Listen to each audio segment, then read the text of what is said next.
When in crisis, many domestic violence victims seek help from their faith leaders, even more so now during the pandemic. Those leaders say they're proud of their members coming forward, but admit they need more tools and networking to properly help survivors. A survivor and two pastors tell the Night Team's Courtney Friedman how they hope to learn to heal. Beverly Chavez was married for 10 years in an abusive relationship. I didn't want to leave because some of my beliefs.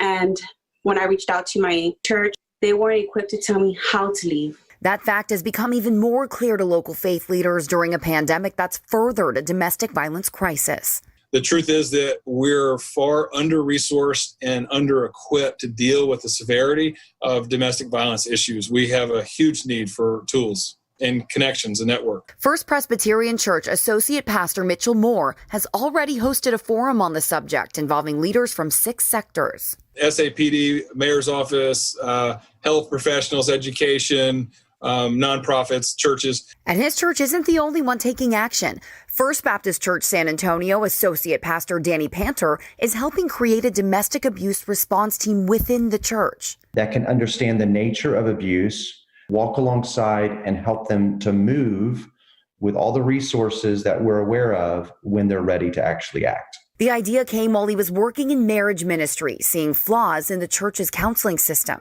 Treating these issues as marriage issues when they're abuse issues. He and Pastor Moore plan to evolve in a way that will inevitably save lives.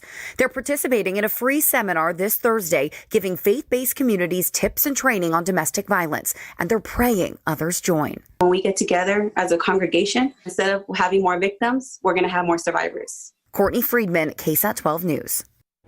The faith-based response to domestic violence virtual seminar is this Thursday, December 3rd, from 11 a.m. to 12:15 p.m. It is free and open to the public. To find out how to join, you can head to our website, ksat.com.